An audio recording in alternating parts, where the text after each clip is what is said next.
guess I'm running it at the moment, am I? I guess that's what I was doing. All right. Yep, that's in my apps. And I think I have it open at the moment too. Perfect. We're going live. I'll mute your input.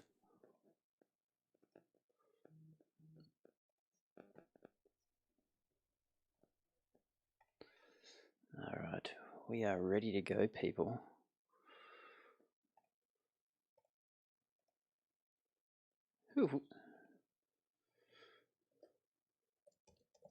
Who's in the room? Say hi.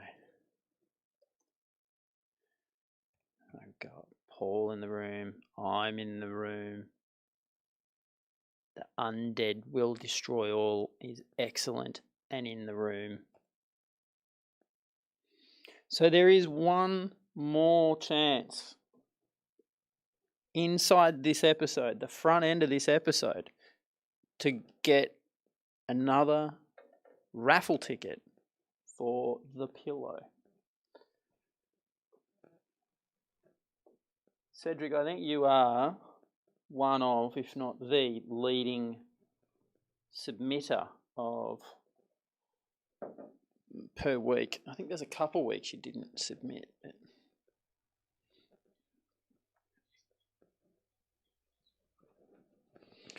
Oh, Julian. Hello, sir.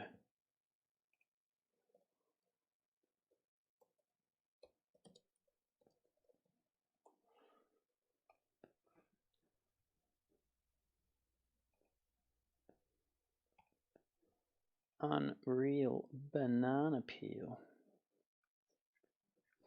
I got 7 o'clock as well. I got 7:01, if I'm going to be honest. All right. Okay. All feeds are coming through. And we're going to hit it in 3, 2, 1. This week on the Adobe Video CHiNWAG, we speak with Cedric Robertson about workflow jazz using Jellyfish NAS. The Jellyfish solution has hit evolution. Start with a mobile-sized NAS that can become a private cloud badass. It includes KYNO for kicks to organize your clips. Check out the Season 2 finale live stream with John Barrie, Paul Murphy, and Cedric Robertson this Wednesday at 7 p.m. Melbourne time.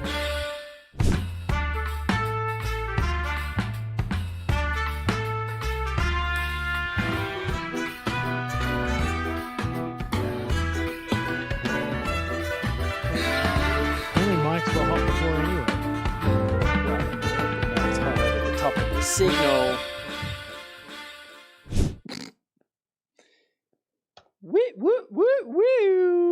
We are episode 12, final episode, the finale of season 2. I have Paul Murphy to my, I have to get my hands right, my right, your left on screen, and Cedric Robertson. I can't even see your face, John. I can't even see your face. I'm seeing like a blue screen. I'll do my virtual signal. There you go. How's that? How's that working? Yeah, and as though my mum knows that I'm, you know, the worst time to call me would be now. Mum's calling me. Sorry, Mum. What does she think about jellyfish? She's probably not keen on swimming with them. Sure. But yeah, there you go. Thanks, Mum. I will call her back. Okay. Now, before we kick off, Cedric Robertson, our guest. Hello. Welcome. Welcome, Cedric. Yeah, thanks very much. Nice to be here, and it's a bit different being on the other side for the first time. There is a lot of malarkey that goes on in the background to get the show to look as unprofessional as it does. And the audio and all that crap. So before we kick off the content, and I'm excited to go through this content because we've been working on it for a little while, I do want to just highlight, I just want to spotlight that this is finally up for grabs. Now, I've geeked out and I've put all of the responses to each week. They've all closed except for today's one. So look at the description. There's a link to go and register with the word. Okay, that's the word. And you've got inside this episode. Hey? Are we announcing this today? We are announcing the winner Oh on the my show by God. the end of the show. I'm not ready for this. Well, you better get ready, Freddie. Ready, steady. Shared is the code word. You have the code word now. Go and register. It's the last chance. It will close. So look at the description. There's a link to go and register. Oh, someone's listening to me. One of you guys is listening in to the feed. What else could go right? Okay, cool. So that's that out the way. Pretty pumped to see who's going to win this one. I have a randomizer thing in a spreadsheet that has everybody that's registered over the last 11 episodes. And then I will add in the final registrations from tonight in there before we randomize and get who it is that wins. So without any further ado, I have my drink. Do you have your drinks, fellas? Are you drinked up? Excellent. All right, then. I don't think we've got any audio-related problems. Otherwise, people would be screaming at us online.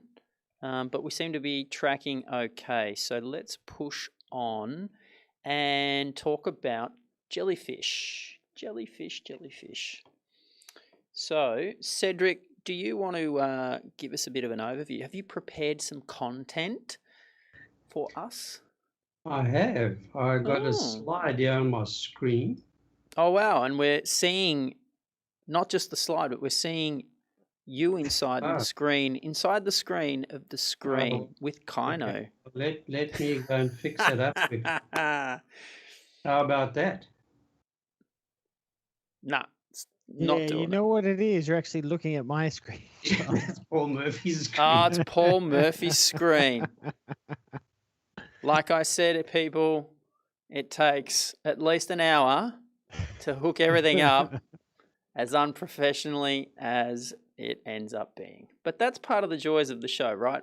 Sure. All right, let me double check that the screen share feed, which I can see now, it's still stuck on our good friend Paul Murphy. So can we... How about I don't share my screen? Well, would that help? Cedric, what you can do is you can override the share screen by just sharing your screen. It will then kill the other feed. Yeah, I just want to get there. Sorry, guys. It's all right. This technology is too much for me. Paul, you've moved off screen a little bit here, mate. Yeah, I can try and fix it. I get Oh, no, you're not. That's not helping. Perfect. That Jeez, this is a not weird helping. place to be. There we go. All right, I got to move. I think I need to move that down a little as well. There we go. Oh. Something happened there now. Okay, Yeah. Something's happening. There is magic in the air, and we sometimes care. All right, sweet. So I'm just going to correct something here that I'm just going to do it on screen because why not? Focus. Boom. There we go. And on with the show. Awesome. Thank you. Yeah, just to give you a bit of background on myself, I've been in Australia just over 9 years now. So if you didn't recognize the accent, South African. I thought you were from New Zealand. Nah. I'm joking. I'm so joking. Nah, half the family's there, but I'm not. Yeah, so I've been involved with the media industry since I was in my teens. So I've been camera person, I've done stills, I've done cine, and then got involved with the video side of things. But I've always liked to chase the technology that goes with it. And moving to Australia, I came and opened up Lab Space, which is an Adobe authorized training center. So I do training in Premiere Pro and After Effects. And then I also like consulting on installations on post-production equipment because I spent 13 years at a free-to-air broadcast in South Africa where we built it up from the ground up into a media group where we had studios. We actually launched a 24-hour news studio. I built edit stations for the content creation. So to me, technology and the creative side goes together, and I enjoy putting all the work together. So here in Australia now, I'm selling the Jellyfish servers, which is a shared storage that started off by video editors. And yeah, we got in front of you the Jellyfish servers that we actually sell. The mobile, which is a baby, the kickoff one. And then you got the rack and the tower, and you've got the big fast Jellyfish, and that goes from 900 terabytes up to, you name it, we can put in petabytes for you. Wow. I got a quick question there. So that mobile one, there was an image I saw on the website where there's someone holding it. So there's like a handle on top, and it's literally mobile.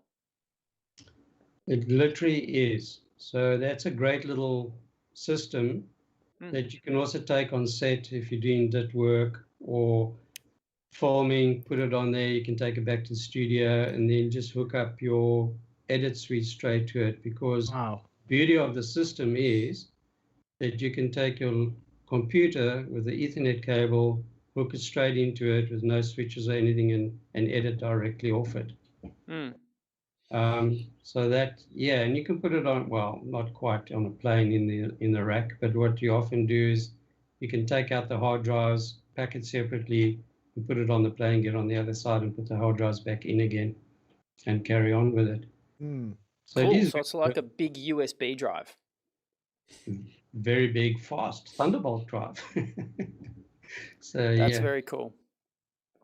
So the beauty of the system as well is agnostic. So you can hook up Windows, Mac, or Linux machines to it, and you can just go ahead and edit with it. But you connect either SMB or NFS, and obviously, if you're in a Windows environment, it'll be SMB. And it's shared storage, which is the whole thing. So I'll just go on to the next slide here. You can see on the mobile, you can hook up 6 guys directly with 10 gig Ethernet. And on the tower and the rack, you can hook up 22 people at 10 gigs, or then you can also go and put in 25, 40, or 50 gigs connections to that as well. And performance-wise, we're looking at about 4,000, and I can't read this myself. So you got 3.5 there. And you can see on the others, you're going up to 8,000 megabits per second on performance. So you can start pushing through 6K and 8K when you get to that sort of performance.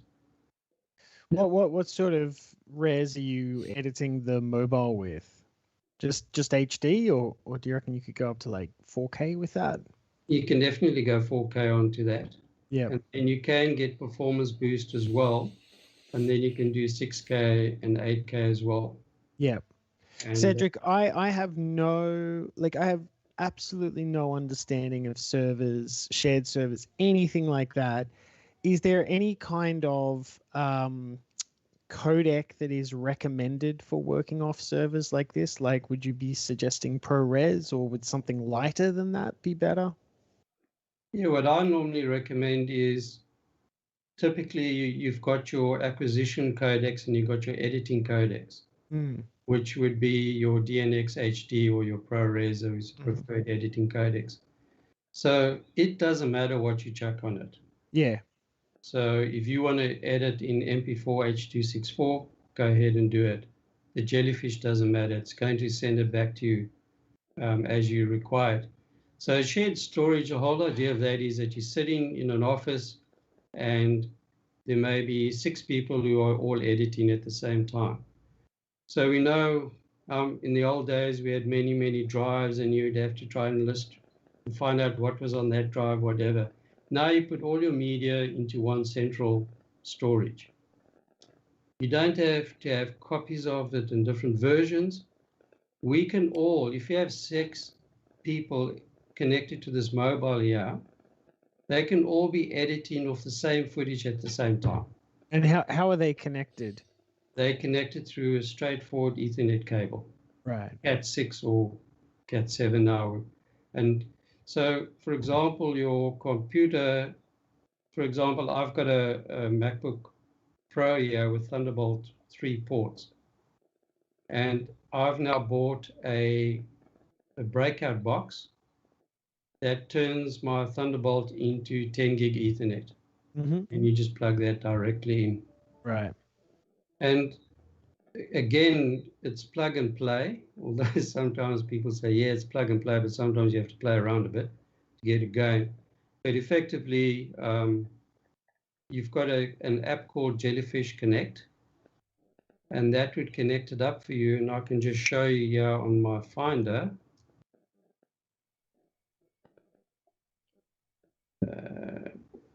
Bring it down to this window. Can you see down there? Yeah. Yep. So straightforward on my Finder, there's my SMB share. And there is the footage and stuff we're going to be playing around tonight. So it's like in the hard drive connected. And then there's the footage that you would do and just access, which you can access through your media browser. Or the actual ecosystem that you have with this is there's your Jellyfish Connect app. That would then, as you launch your computer, that app will kick in, look for the Jellyfish and automatically hook up your SMB shares. And we did that little demo with you earlier, Paul, where you got the Connect app and you sitting in Wi-Fi somewhere in Melbourne, and you've also got direct access to the Jellyfish from your computer as well. That's pretty cool. So that's the whole thing, is that from buying the Jellyfish and having it as shared storage in a on-site situation, now that we all need to work remotely, people can connect in with our Jellyfish Connect app, which is remote access over here. Yep. On over there. There's a few questions that have come through. I have some stupid questions too. All right, well, let's go with the audience questions first, Okay. then we can get on to your stupid questions. So one of the questions here is, what's performance like with image sequences? They deal a lot with DPX and EXR sequences, so they're curious to see what kind of speeds to expect. I guess there's the two different expectations there. Is one is it is locally connected, and you could have different connections, such as a Ethernet or a 10 gig Ethernet, and that's going to obviously give you different speeds. What's your response to that, Cedric? I don't have much experience with DPX files. So, okay. And playing back the image sequences, I can't really answer that question for you, other than to say I will run a test and never ask the question, let's do it again. And I'll try and get back to you on those answers. But if I'm just having a look here, I don't know if I got anything as a image sequence here somewhere, and try and play it back. But in terms of playing back footage, if maybe I can just go to the next part of the, over here, we've got the KYNO media management, and then you could possibly have a look and see what the speed playbacks are. I mean, it sounds like it's really just a data rate related issue. I mean, storage is storage, and whatever speeds you can be pulling from it. While you're there, though, Cedric, are you familiar with what kind of speeds the Jellyfish is able to get up to for like read-write speeds? Have you run sort of tests like that? Yes, let me run a test for you quickly there. So if I go to I like the interactivity of a live question. So there I've got now Blackmagic speed test, and you can use this or AJA or Atto got a good one. So if I can do a live demo here, target drive. There is my SMB share. There's a Chin-Wag we're working with, and I will go and select that over there. I'll keep it open because we'll see the little folder come up. So I open that. Mm-hmm. And let me just go back to Finder.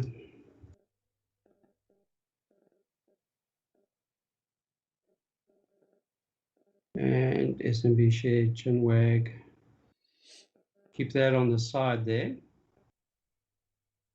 So now if I hit start, there comes my this speed test. Okay, And there's that's my decent. write speed. Pretty good.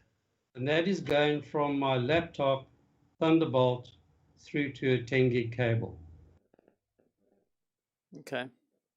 And this is also dependent now on the hardware. So behind me, I've got 2014 iMacs. And they now going at it through a different box through Thunderbolt 2, their speeds are slower. So what's that read speed? You sort of stopped it there before it managed to tick over into... Again. It looks like it's frozen. Oh. Whoops. Oops. It's all right. It's cheap. You just buy another one. Try again.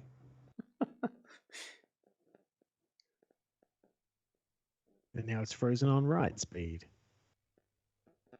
There we go. Okay. And we've got no numbers. But it looks like everything got ticked except for... 2160-50 and 2160p60 for 10-bit YUV. And that's what I cut on all the time. That's my phone shoots that. I mean, come on, guys. Let's get real. Yeah, I'd really like to see what the read speeds are like, because I think that does play into. I mean, the write speed, generally speaking, is slower than the read, or about on par. Yeah. So that's done it again. For whatever reason, it's really not liking to show the read speed. That's how fun is that? Maybe I need to update the software. I don't know. But it gives me a result. Yeah, it is showing the result at the end. It's just not. It's weird that it's not giving you data rate. Anyway, like I said, generally we're all familiar with this. I'm sure we're professionals. We've been doing this for a while. Basically, the write speed is usually the slower end than of the two, or it's in sync. Cool. All right. Well, that sort of gives us a sense of speed. But it'd be good if you could, do some sort of follow up. And maybe add in the comments. But what I wanted to show you here is the KYNO, which is like a media manager that comes with the system. And I've got the RAID camera, so you can just drill down and look at it as if it's your Finder. So here is a RAID one. If I load that up, you can see here each bit rate. All right, let me zoom in on that one. Hang on. Is 1148.6 megabits per second. Bloody hell. And if I go and play that, that is playing back perfectly. So that I'm playing that RAID footage directly off the Jellyfish via the Ethernet. All right. Undead will destroy all. Is that fast enough? Is that fast enough for you, buddy? I think it would be interesting to see what it's like dealing with image sequences, because it is a bit of a different load, and fetching the next frame and frames. So yeah, that'd be an interesting one to do a follow up comment on. And cool, definitely. Good question. All right, there's a couple more questions here. Al Manders has got 2 questions here. So what's the redundancy of the Jellyfish? Is it one disk, or can it be configured to do like a N+1?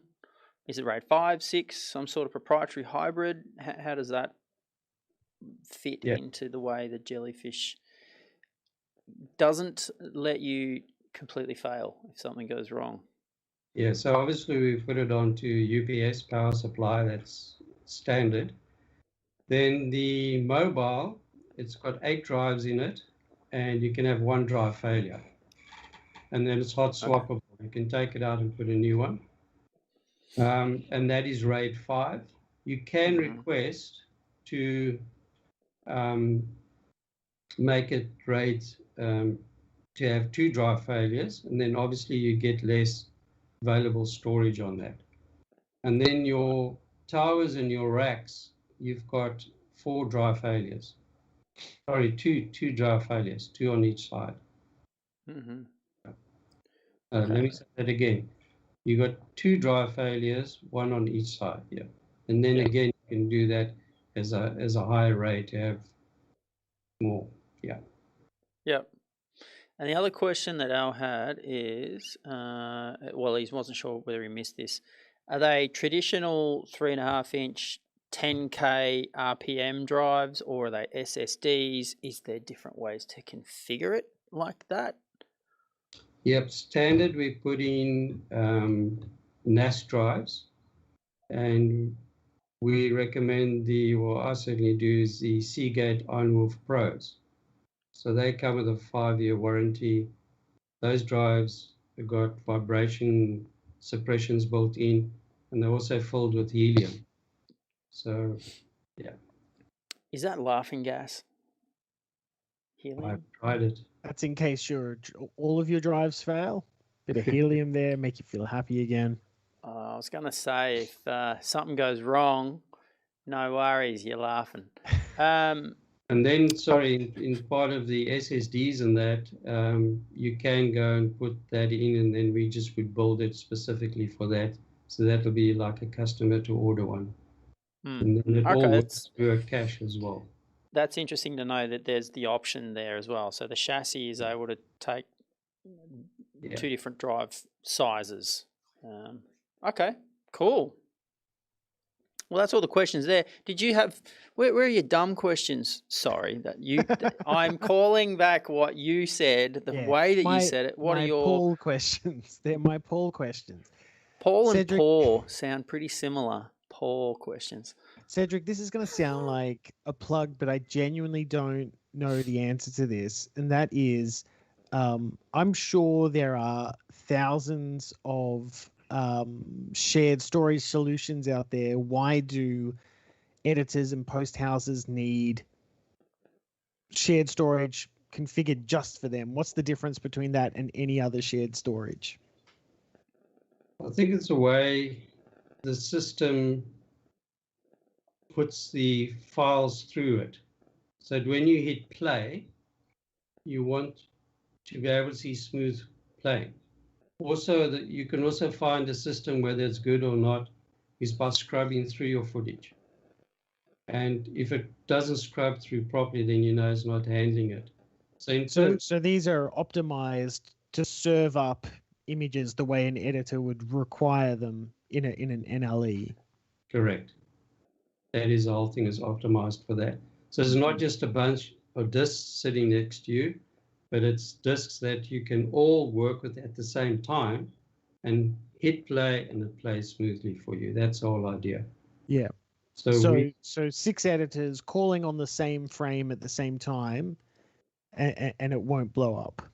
Correct, because what you're actually doing then is putting all your data inside its in its cache. So you're not playing off the disk. Right. You're loading it onto your cache. It means it's all sitting there now, and the 6 people can then access it at the same time. Mm-hmm. So that's where the big difference comes in. So it's optimized for that. Is it optimized for Premiere Pro specifically, or just NLEs in general? It's just NLEs in general. Again, it's as if you had a Thunderbolt drive connected, or you had a USB-C, because that will be a slower connection. And then you go to, it's the speed of your connection that's a big thing about how your computer reads through. Yep. So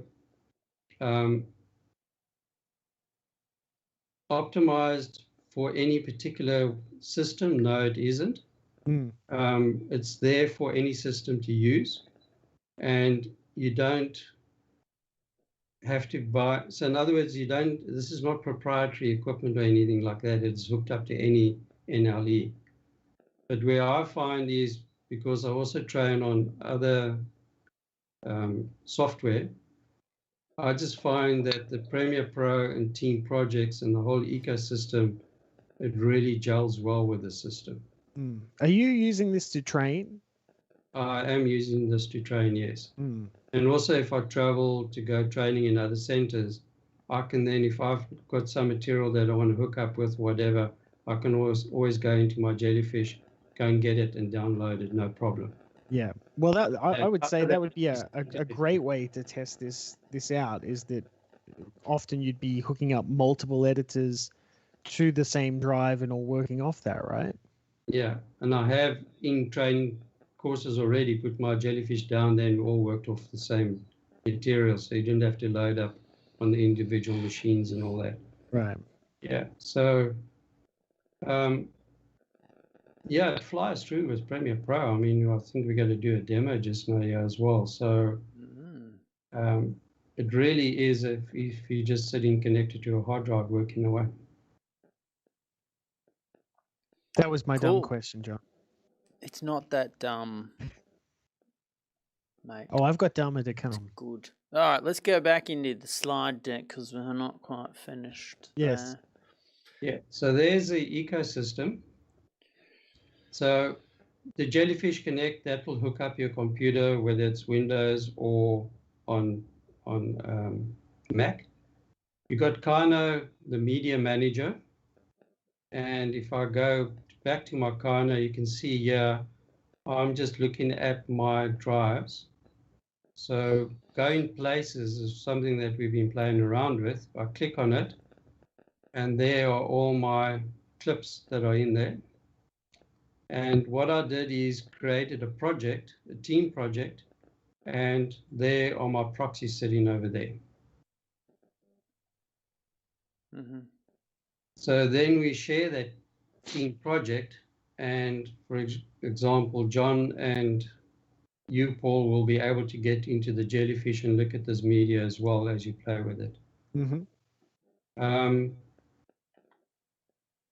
We could, for example, take that clip there, double click on it, loads up, and there you can see all the details on it. So this particular clip, you can see it's only 7.21 megabits per second, so it's a very small file.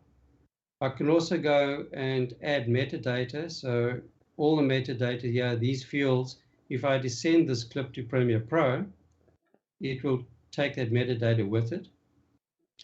Another thing is content. So if you drill that down, it actually takes little thumbnails and scans it. So I can go there to click on it. I'm now 2 seconds. Yeah, 2 seconds and 16 frames. Let me just take another one where there's more different type of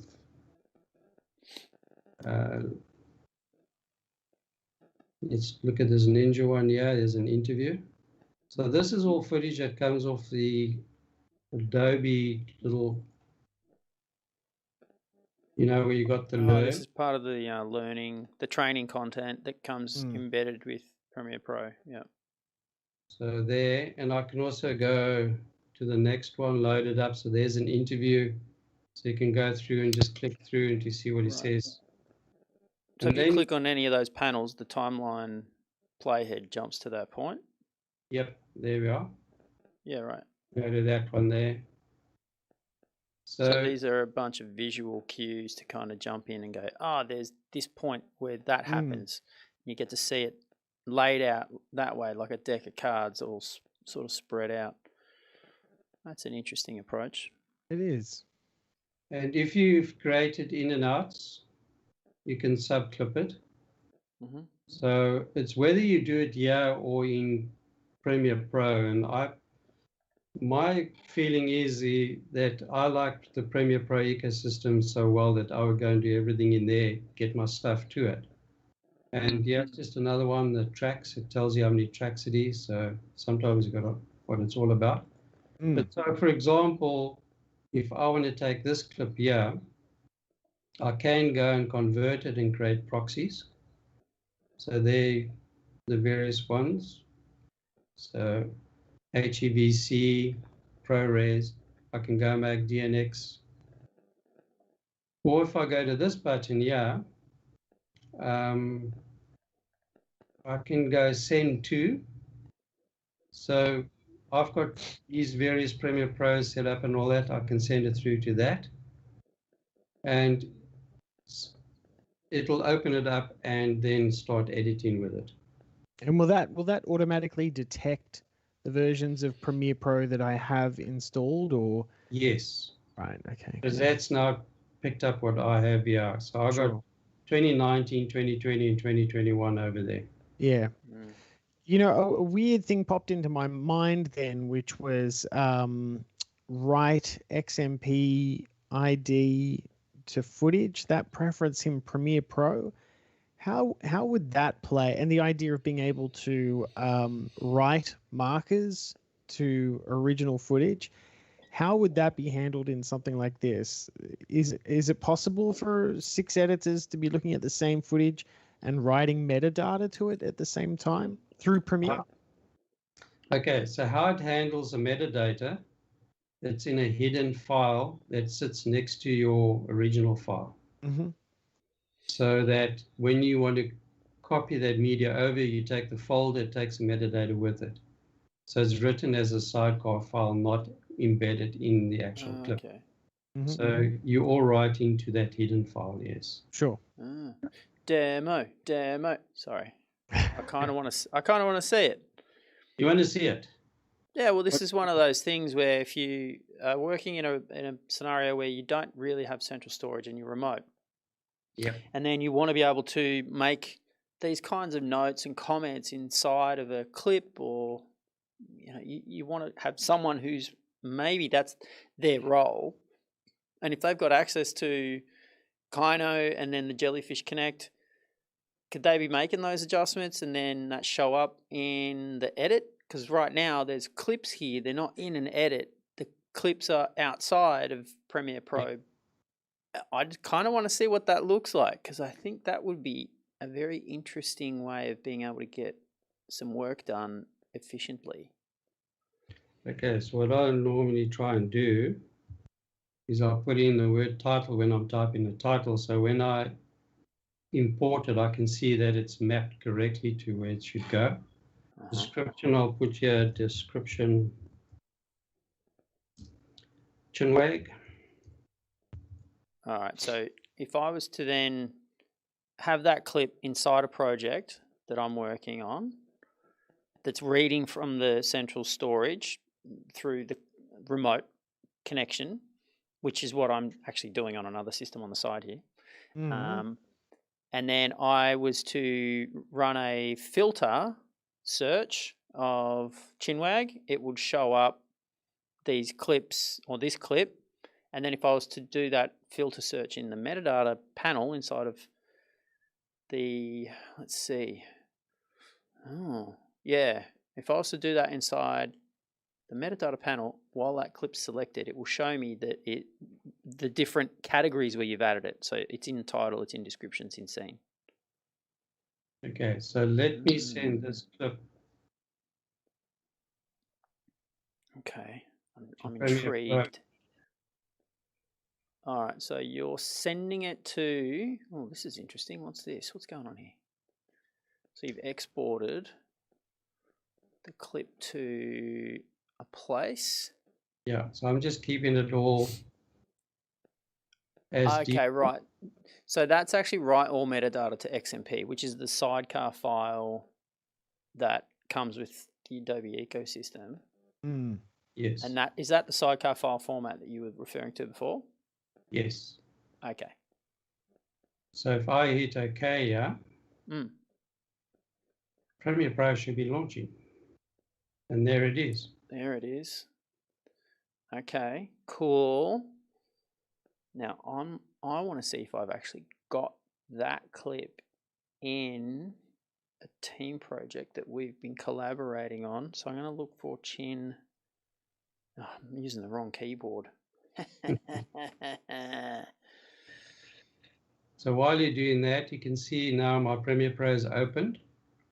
It's named it the clip name. I can just hit save. And if I double click there, open the bin, drag that down there, create it, and there it is in Premiere Pro.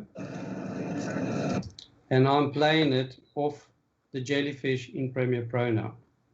And if I go to Media Browser, I've also got it Oh, available wow. there. Oh, I just pulled that clip into a project file and I'm seeing that metadata. Well, yeah, this is where I'm getting super interested Yeah, that's on pretty cool. seeing this on my side. So maybe we start doing a bit of a screen share. What's it looking for? I've got a bunch of, there's heaps of clips that are showing up. I got thumbnails and a cache. I don't want to see it in the cache, in the cache, Cache. in the Cache, cache.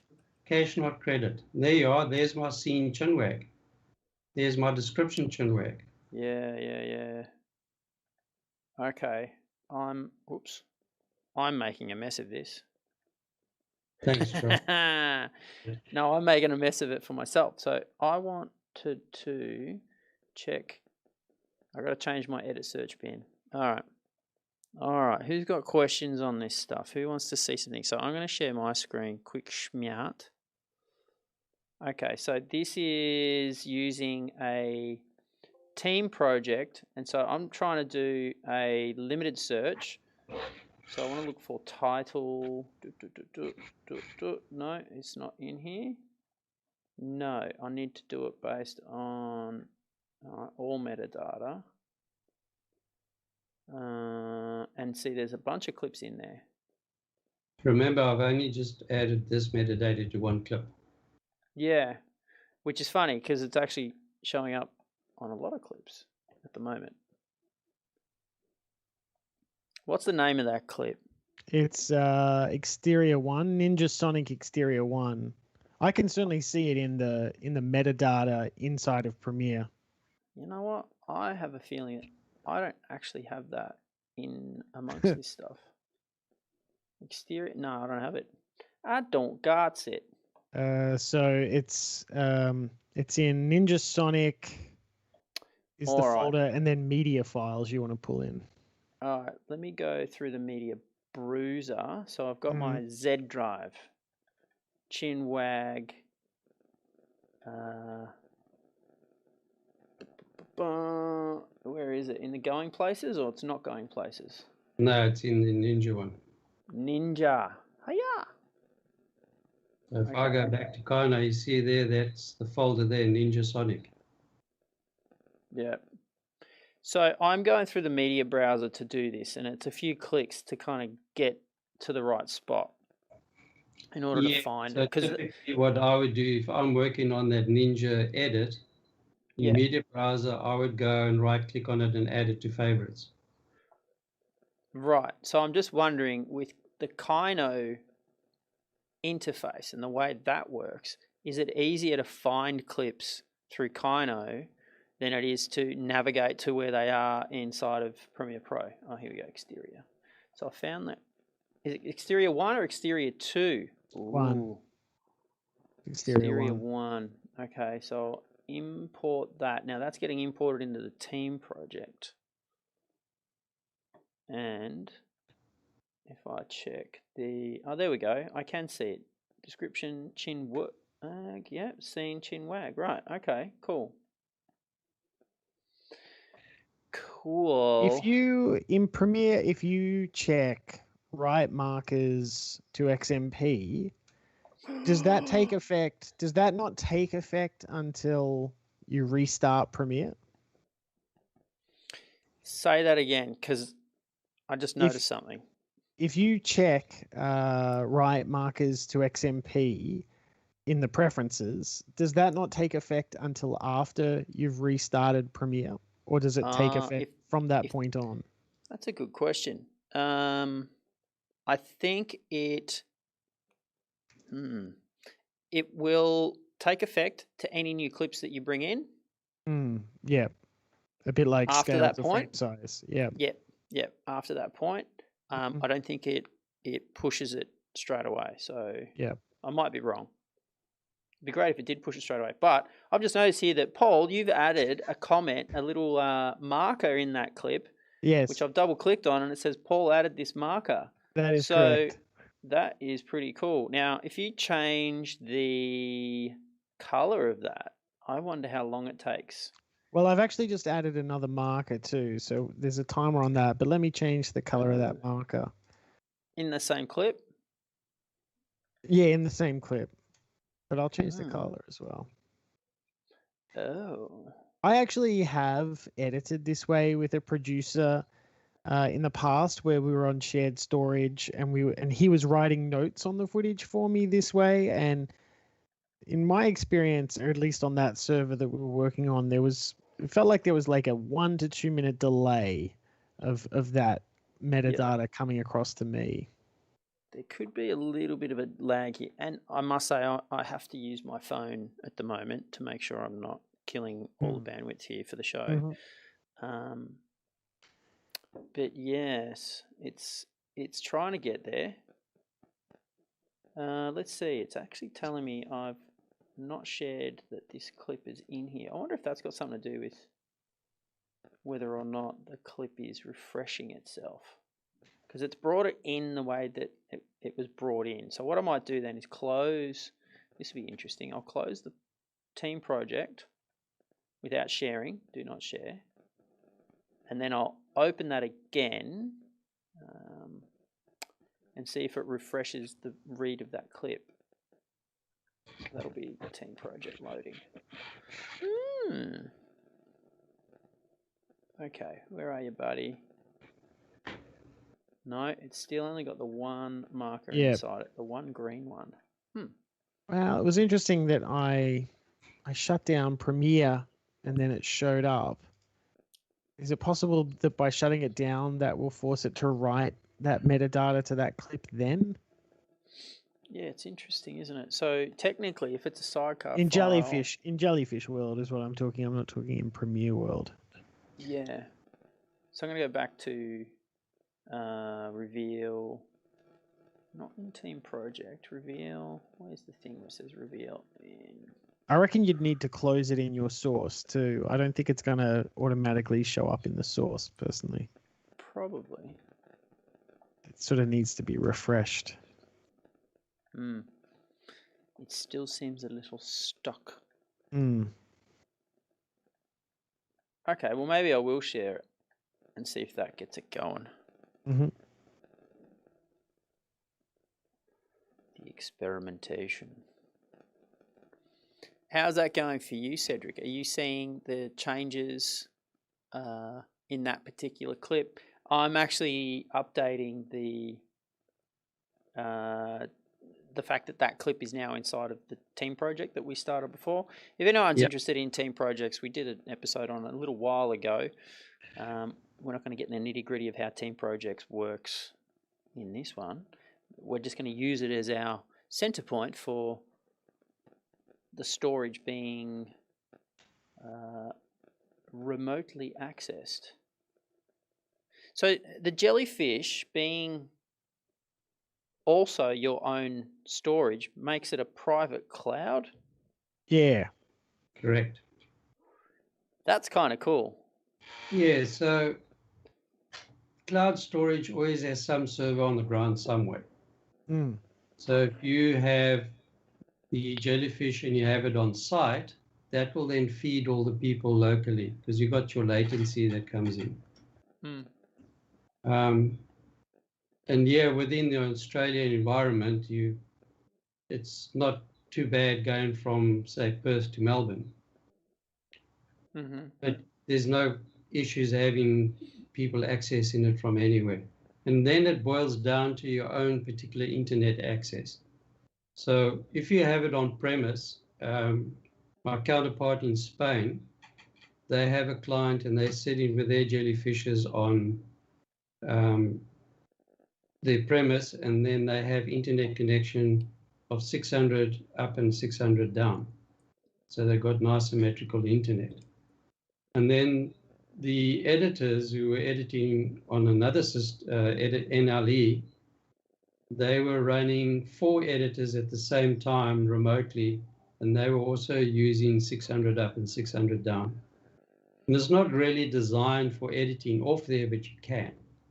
So, I mean, all what you're doing now, John, is editing off remotely. The media sitting here next to me on my left-hand side. And you can drag it down if you want to work offline. And that's the whole thing about it as well. So Paul and you, John, have got access to the original media and you've got access to the proxy. So they in the CHiNWAG volume, there's a folder there when I did an import. And I told a media encoder to create a proxy, put a watermark on it, and then chuck it in a folder next to where my original media is. So when you get your team project, you can open it up, and then you need to then say, okay, I'm linked to the Jellyfish remotely. You then just attach your proxies, hit the proxy button, you can edit. And you can edit away with the proxies, no problem. And then if you say, hang on, I want to work offline, you can then just take that folder and download it on to your local machine. And then you can work for the next couple of days with your proxies offline. And if you're a color grader, you could then say, hang on, I need the original media. So then you then pull down the original media. Downloading is pretty much faster than uploading. And then you've got the media and you can do that. And if you've got a supervisor sitting there, they just get the team project back because they're also sitting with the original media on the Jellyfish on premise. They can then do the conforming and the exporting, the quality control, and then say, okay, this is ready for approval, get approved, and then send it off to where it needs to go. Same with the audio, you know. And then audio files are much easier to work with than your video files.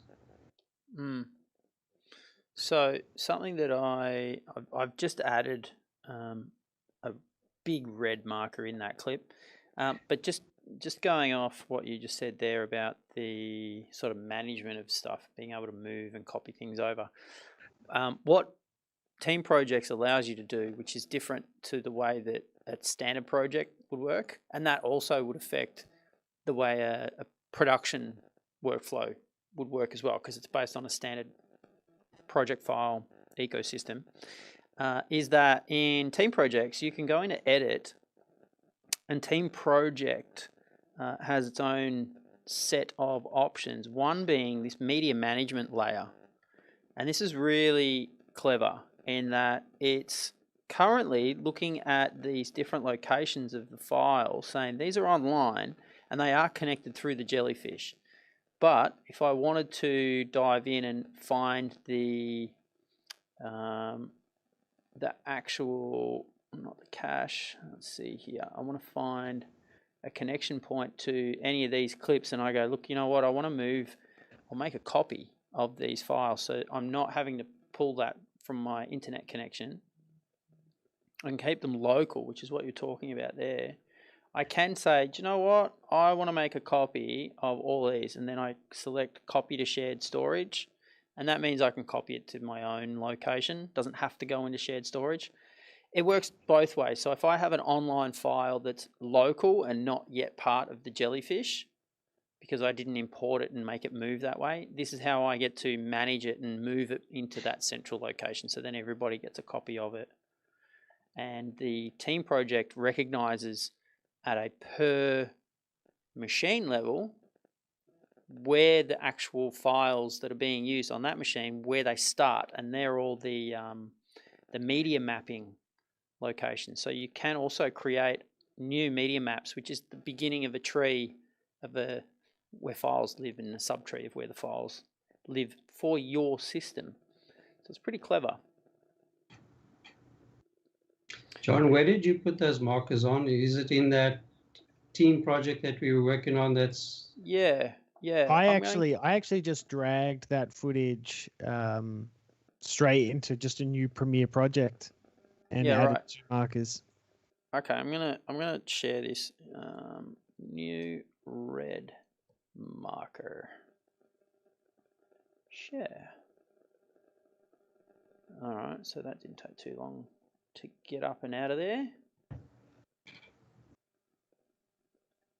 So I need to download that. Yeah. So something else that I tinkered with is when you've got a team project ecosystem, one of the things that happens is that each transaction that you're making, it's doing a quick autosave of that.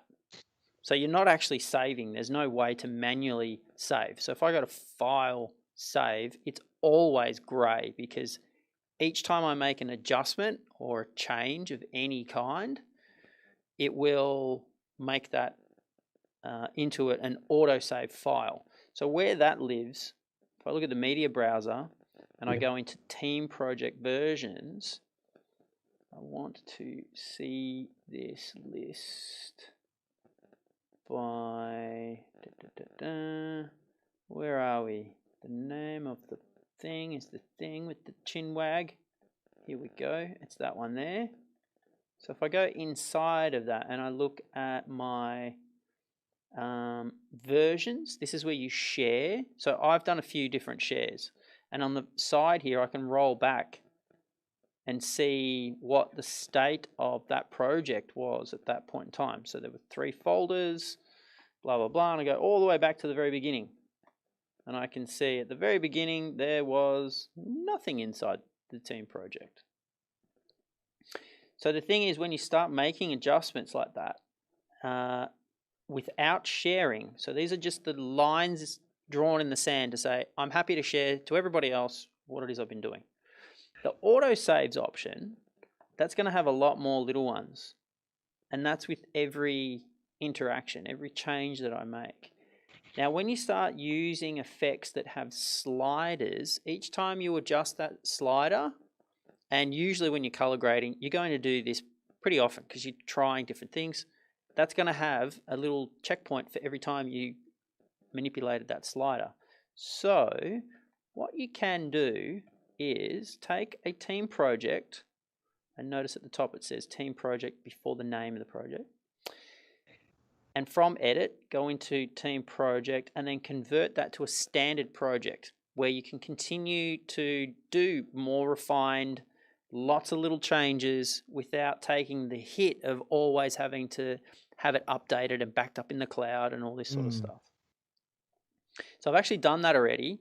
And this here is a copy of the sequence where I started to do an amazing grade. Okay, a little bit different, just enough to see that there's actually a difference going on. That's with the global effects mute button on, so that's the original clip. And this is that sort of 70s style, pretty horrible, let's face it, it's pretty horrible look to it. Now I'm going to do the worst vignette in the world. Nice vignette. Because, you know, we all get excited about these horrible vignettes. Okay, cool. I know you do. So let's maybe make it a little warmer too. Right, definitely different. Very green, very not so green. And the scopes are showing a very nice thick green line there, and then it's very red. Okay, awesome. So what you can do is take the sequence from a standard project, reveal the sequence in the project. So this is a standard project now. And I'm going to make this just fill the whole screen here. I'm going to click and drag this over the top of the team project panel, the tab, which will pop that forward. And then I can drop that sequence inside here. Now notice it didn't bring any clips in. It's just brought the sequence in. I don't know whether you can see that properly. It's right behind our skulls. So how does it know what it's linking to? Oh my God. How does it know what it's linking to? You are my favorite. It was another dumb question, wasn't it? So the whole time, because we're using the Jellyfish system to manage the connection to the clips, the clip paths never changed. Oh, of course. Yeah. So that's the one key factor of when you hand over a sequence. Which is why it would be superior to something like Dropbox or something, right? Which would be changing your path. Right. That's the whole thing, is you've got to maintain a consistent path for the clips. If it changes, then you start running into duplicates because it thinks, hang on, this clip isn't already here, because the exact path naming is slightly different. Therefore, it thinks it's a different clip, because we all know that there are cameras out there that like to record the same bloody file name over and over again. I've lived through that hell personally. It only knows that that's a different clip because it has a different folder name location where it actually sits. So the file path is critical. Now, I'm looking at this inside of the team project, and notice there's a big white arrow. That indicates that I've made changes and I've added this new asset, the sequence as an asset. It hasn't been shared yet, so Cedric can't see it. So here we go. I will flick through this and we can see that it's got the wonderful colorings that I did to it before. Nice. You can see that amazing colorings and my wonderful goodbye green. I call it the goodbye green look. Now, when I share this, I'm going to flip back over to Cedric's screen. So Cedric has actually already got that clip open with the shared thing, and he can see that red, the bright red marker in that clip that I put in before. So nice. How quick did that handover sort of happen for you, Cedric? It was pretty quick because I did a refresh on it, did a download, and came up, I'd say, almost instantly. You're still sharing that now, yeah. I'm sharing your screen. So I've just shared that out. Oh, and you got, I can see in your thing already, your feed, you just got a notification saying, change has been made. Yep. So now I can click on the get the latest changes. There we are. That's the sequence there, is it? Yep. So open it up and see that glorious color grade. Julian will be weeping in his weep place. Is this the right one, yeah? Yeah, that's it there. Yeah, and if I go full screen? Yeah, look at that. Amazing. See, it was very green. It's not green now. Yeah. And if you look at the clip, how does it go through? Well, if you look at the clip, effect control panel, you'll see at the clip level that it's got the Lumetri effect on it. But there's been no duplicate that's gone through. So this is another way you can kind of lean on the different workflows to achieve specific parts of the process. Yeah, that was great. Now just getting the sequence back into it. Right. That came from... That came from a standard project. Standard project, yes, and you just took it over. But it worked because the storage was the same. It was a consistent, centralized connection, even though we're doing it remote with a remote connection. And would that be the same across Windows and Macs? Yes. Yeah, I'm on a Windows machine and Cedric's on a Mac. Of course, we've just we didn't even tested that, and we didn't even realize. Yeah, even better. Specifically, so we've got cross-platform, yeah, for sure. Yeah. Dare I ask, as we get towards the end of the episode, yes. Is it crass to talk about price point? Price point? No, yeah, go for it. The system starts, because it also fluctuates US dollar. So you're talking about entry level around about the $13,000 mark. Yep. So you enough to pay a team. Yeah. But we've got little return of investment graphs as well for somebody who doesn't have shared storage and they've got a whole lot of hard drives all over. And then I need something to edit, and then I'd come to you, interrupt you. You would unplug the hard drive, give it to me, copy it over, and things like that. Yeah. So you can cost that into the cost, and we can say to you that if your editors are being paid so much per hour, and you're spending so much time per month just fiddling around hooking up hard drives, your return on investment may be paid back in 5 months or 6 months or 9 months, depending on that. Mm-hmm. So is that 13,000 fluctuation based on the mobile setup? Is that what we're talking about? So that's the entry-level one. So, but I can give you a direct comparison as well. So if I had only a 96 terabyte mobile and compare that to, say, a QNAP or even buying the Lacy, big 12s or something like that, Yeah. they're about, say, 70% the price of what a Jellyfish is. Yeah, I was just thinking that, actually. I was just thinking, I was casting my mind back to the last time I had to buy a lot of storage, and you're not far off, I reckon. But the problem is now with that Jellyfish, you'll be able to hook up 6 edit suites straight away, 10 gig. Yeah. Where with the Lacy, you got Thunderbolt. How do you share Thunderbolt? Well, you just all get really close together, I think. Yeah. So you still got to then run through something else to share it off. With the QNAP, which I also sell, and that's why I sell it to people where they do just want nearline storage. So to me, a QNAP is more nearline storage and editing off. So even though you can buy a new one now with Thunderbolt, you'll get some great read speeds out of it, but the write speeds are like a third of what I'm showed you today. In fact, might even be a quarter. And then so the one guy uses it, so when he wants to write, he goes Ethernet, and when he wants to read, he brings it back Thunderbolt. So that's one computer taking up 2 ports on one system. Yeah. So it's not really designed as a collaborative shared storage system. And that's why, it is more expensive. So the entry-level price I gave you there, around about 13,000, would be for a 32 terabyte. Yeah. Then it goes upwards. I mean, if you go and buy the big Jellyfish, you could easily be spending $1 million or $2 million just on some shared storage. But there you can look in. Let me get my wallet, Cedric.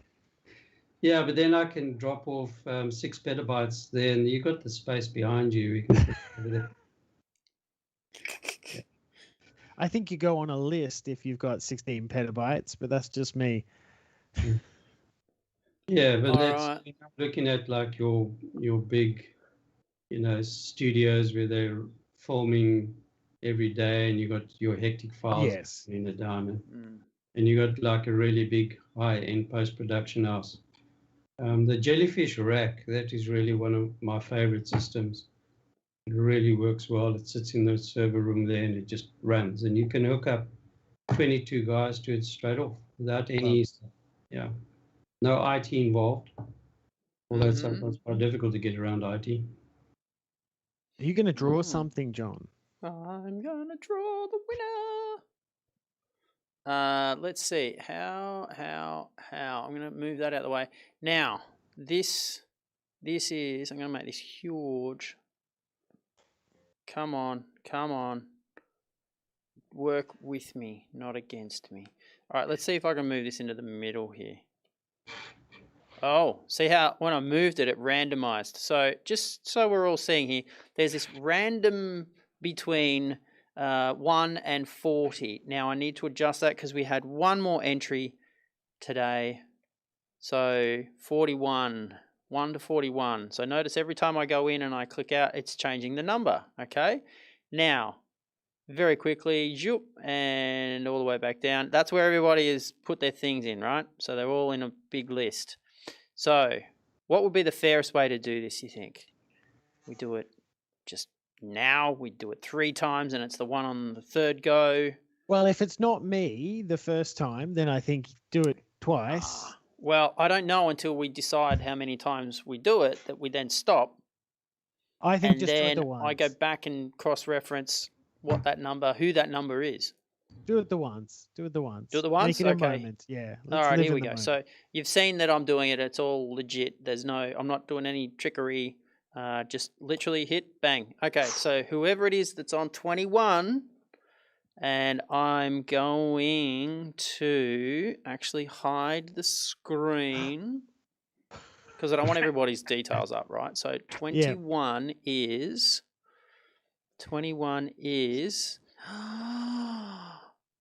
Sue. Good on you. So congratulations. Sue didn't add her surname, and she's been in a few times, and she hasn't ever added her surname. Yes. So lucky Sue. Lucky Sue gets to win the pillow.